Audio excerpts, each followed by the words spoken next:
West Bengal CM Mamata Banerjee madam இதை தானே சொன்னாங்க. இன்ஃபேக்ட் ஸ்டாலின் சார் பேரை மென்ஷன் பண்ணி அந்த குற்றச்சாட்டை சொன்னாங்க.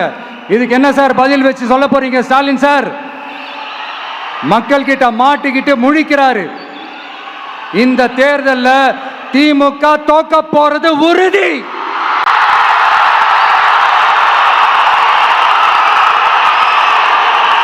தோத்துட்டு அந்த ஆஃப்டர் எலெக்ஷன்ஸ் அந்த எஃபெக்ட் என்னவா இருக்கும்னு இப்பவே சொல்றேன்.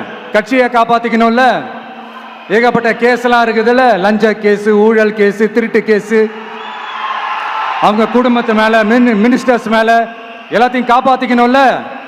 போய் மோடி அவர்கள் காலையும் அமித்ஷா அவர்கள் காலையும் திமுக விழுதா இல்லையான்னு பாருங்க. அன்னைக்கு தெரியும் மக்களே, சிறுபான்மை சகோதரர்களே, அன்னைக்கு தெரியும் இந்த திமுகவோட மொத்த சாயமும் வெளுக்க போகுது. அது மட்டுமா, பாஜகவோட முதல் அடிமை யாருன்னு போட்டி வேற.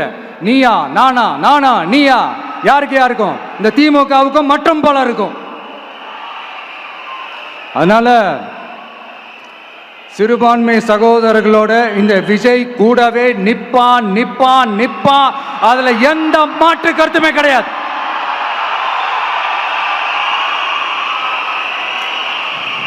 இப்ப ரீசெண்டா நிறைய காமெடியெல்லாம் நடக்குதுல்ல. ஸ்டாலின் சாரும் இந்த மற்றும் பலரும் ஒன்னா சேர்ந்துக்கிட்டு இந்த கருத்து கணிப்புன்ற பேர்ல நிறைய அந்த கடுப்புல விட்ட கணிப்பெல்லாம் விட்டுக்கிட்டு இருக்காங்க. அதுல திமுக 300 சீட்டு ஜெயிக்குமா, மற்றும் பலர் 700 சீட்டு ஜெயிக்குமா? யோ எங்கேயா இருக்கு இத்தனை சீட்டு? குர்ட்டா மேட்டுக்கு சும்மா அடிச்சு விடுறது, ஒரு தில்லமுள்ளுக்கு ஒரு அளவே இல்லை. 40 வயசுக்குள்ள இருக்கிறவங்க மட்டும்தான் விஜய்க்கு ஓட்டு போடுவாங்களாம். 50 வயசுக்குள்ள இருக்கிறவங்க மட்டும்தான் இந்த விஜய்க்கு போனா போதுன்னு ஓட்டு போடுவாங்களாம். இந்த 40 வயசுக்குள்ள இருக்கிறாங்களா இந்த ஓட்டர்ஸ், அவங்களாம் ரொம்ப கம்மியா. ஆனா இந்த 50லேருந்து 80 வயசு வரைக்கும் இருக்கிறாங்களே அந்த ஓட்டர்ஸ் ரொம்ப ஜாஸ்தியா. ஆனா அவங்க யாரும் விஜய்க்கு ஓட்டு போட மாட்டாங்களாம். இப்படி பில்டப் மேல பில்டப் ஓங்கி மண்டையில நறுக்குன்னு குத்துற மாதிரி நம்ம எலெக்ஷன் கமிஷன் ஒரு டீடைல்டு ரிப்போர்ட் ஒன்று வெளியிட்டு இருக்கிறாங்க. அதுல 40 வயசுக்குள்ள இருக்கிற அந்த ஓட்டர்ஸ் 2,37,00,000 சொச்சமா. அதுல 50 வயசுக்குள்ள இருக்கிறவங்களையும் உள்ள சேர்த்துக்கிட்டீங்கன்னா 3,65,00,000 சொச்சமா. அந்த 3,65,00,000 சொச்சத்துல 50 வயசுக்குள்ள இருக்கிற நம்மளோட அக்கா தங்கச்சிங்க மட்டும் எவ்வளவு தெரியுமா? 1,77,00,000 சொச்சமா. எங்கடா போனீங்க கடுப்புல விட்ட கணிப்பாளர்களே? எங்க போனீங்க? சும்மா டர்னா டர்தான்.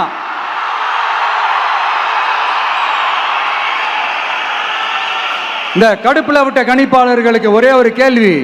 இந்த 60 வயசு மேல இருக்கிறவங்க, இந்த 70-80 வயசுல இருக்கிற என்னுடைய அம்மா, பாட்டி, அப்பா, தாத்தா, இவங்க எல்லாரும் நம்ம வீட்டு புள்ள விஜய், நம்ம வீட்டு புள்ள விஜி அப்படின்னு சொல்றதெல்லாம் உங்க காதுல விழலையோ? இந்த உண்மையெல்லாம் வெளியில சொல்லிராதுன்ட்டு 2 பேரும் நல்லா கவனிச்சு அமிச்சாங்களோ? அதனால இந்த கருத்து கணிப்பு, கடுப்புல விட்ட கணிப்பு, என்ன விட்டாலும் திமுகவும் இந்த மற்ற பலரும் மண்ண கவ்வ போறது உறுதி.